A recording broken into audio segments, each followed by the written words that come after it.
14 سرود.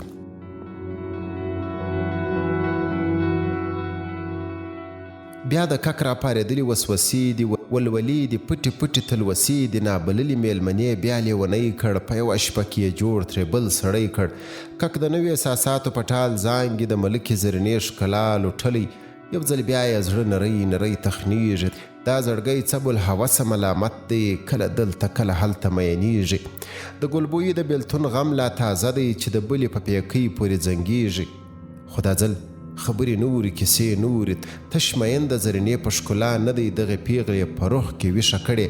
د هیواد او د ټبر نوې جذبه ده، دا ځل مینه د هیرمند او ساکستان ده، دا ځل عشق د یوې بلې خوږې مور دی، د غیرت دی هم د ننګ او د پیغور دی. دا ځل نورې مینې ډېرې زورورې، د دښمنو له تور نیته اندېښنه ده، د ګلبوی او زرین توپیر ډېر دی.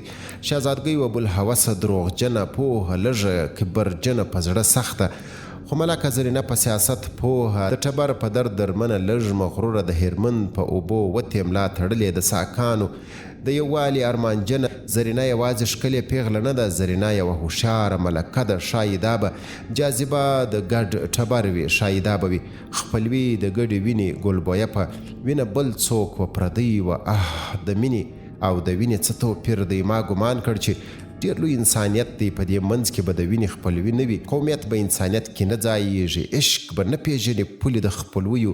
ما ګڼله چې تر هر څه زوروره له انسان سره د بل انسان د مینه عاطفه به نړوي د ټبر پولې.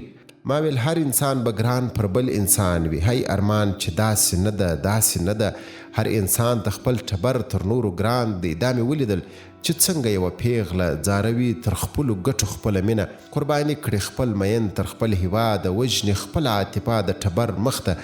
څومره سخته څومره ستوغه دا پوښتنه، یو خوا مینه د هیواد او د ټبر وي، بل خوا عشق لکه معبود د زخمي زړه وي.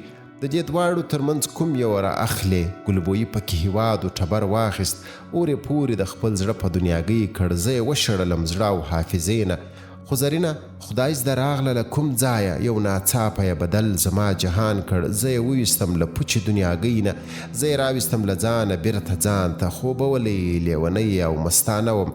زه یې ډوب کړم د هیرمند سړو اوبو کې، یو ناڅاپه یې له زده را بهر کړم لاهو یې د یو بل عشق په څپو کې. زه یې راویستم او بیرته یې سها کړم، د هیرمند په ننګ یې پورته کړم له ځمکې، د هیواد په عشق یې کښته کړم اسمان نه. زه یې بیرته پر پښو ودرولم، یو ځل بیا یې مخامخ کړم و دښمن ته، د عشق نوی شور یې ویښ کړ زما په روح کې، یو ځل بیا یې هیلهمند کړم ژوندون ته. پر دوه لارې حیران یم درولۍ، نن څه وکړم او سبا ته چېرته ولاړ سم، چې بل ځل یې 14مه سپوږمۍ خیږي، چې د تورو شرنګۍ پورته سي فرا کې، د هما د خم تر څنګ غمجن کښېنم، که ګرز واخلم د هیرمند په ننګ ولاړ سم.